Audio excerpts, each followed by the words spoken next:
రాజ్యసభకు మెగాస్టార్ చిరంజీవి మరోసారి రాజకీయ రంగ ప్రవేశం చేయబోతున్నారా? పెద్దల సభకు నామినేట్ కానున్నారా?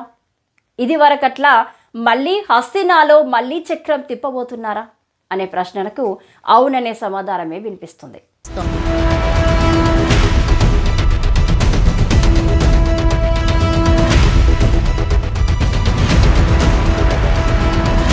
పవర్ స్టార్ ఇది అరుదైనటువంటి చిత్రం. అలాగే మన పెద్దలు బాలయ్య బాబు గారు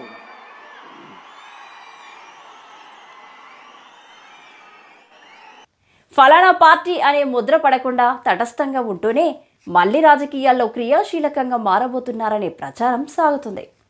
చిరంజీవిని కేంద్ర ప్రభుత్వం రాజ్యసభకు నామినేట్ చేయనుందని తెలుస్తుంది. సామాజిక సేవ లేదా చలనచిత్ర రంగం కేటగిరీ నుంచి ఆయనను రాష్ట్రపతి కోటా కింద ఎగువ సభకు పంపించాలని భావిస్తున్నట్లు సమాచారం. దీనిపై త్వరలోనే ఓ కీలక నిర్ణయం తీసుకుంటుందని అంటున్నారు. పవన్ ప్రతిపాదనలు కేంద్రంలో అధికారంలో ఉన్న ఎన్డీఏ సంకీర్ణ కూటమి ప్రభుత్వంలో కీలక భాగస్వామిగా వ్యవహరిస్తుంది. చిరంజీవి సోదరుడు పవన్ కళ్యాణ్ నెలకొల్పిన జనసేన పార్టీ, రాష్ట్రంలో తెలుగుదేశం పార్టీ సారథ్యంలో ఎన్డీఏ కూటమి ప్రభుత్వం ఏర్పాటు కావడంలో జనసేన అత్యంత కీలక పాత్రను పోషించింది.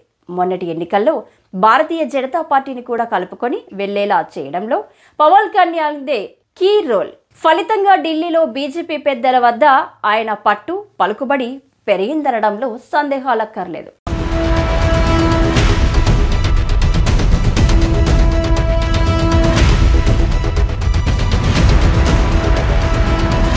తన రెండో సోదరుడు నాగబాబుకు ముఖ్యమంత్రి చంద్రబాబు నాయుడు నేతృత్వంలోని రాష్ట్ర మంత్రివర్గంలో బెర్త్ కన్ఫర్మ్ చేయగలగడం దీనికి నిదర్శనంగా చెప్పుకోవచ్చు. ఈ క్రమంలో చిరంజీవిని కూడా రాజ్యసభకు నామినేట్ చేయాలంటూ పవన్ చేసిన ప్రతిపాదనలకు కేంద్ర ప్రభుత్వం సానుకూలంగా స్పందించిందనే ప్రచారం ఉంది. ఫలానా పార్టీ అనే ముద్ర లేకుండా రాష్ట్రపతి కోటా కింద ఆయనను రాజ్యసభకు నామినేట్ చేయాలని భావిస్తున్నట్లు చెబుతున్నారు. వివిధ రంగాల్లో సేవలను అందించిన ప్రముఖులకు రాష్ట్రపతి కోటా కింద రాజ్యసభకు నామినేట్ చేయడం ఆనవాయితీగా వస్తున్న విషయం తెలిసిందే.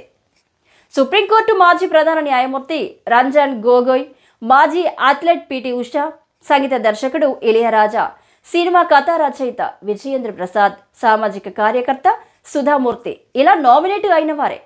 ఇదే కేటగిరీలో చిరంజీవిని కూడా నామినేట్ చేయవచ్చని అంటున్నారు.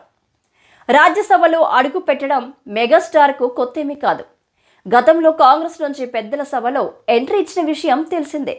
యూపీఏ 2.0 ప్రభుత్వంలో కేంద్ర పర్యాటక శాఖ మంత్రిగా వ్యవహరించారు. అప్పట్లో రాజ్యసభ పదవీకాలం ముగిసిన తర్వాత క్రియాశీలక రాజకీయాలకు దూరంగా ఉంటున్నారు.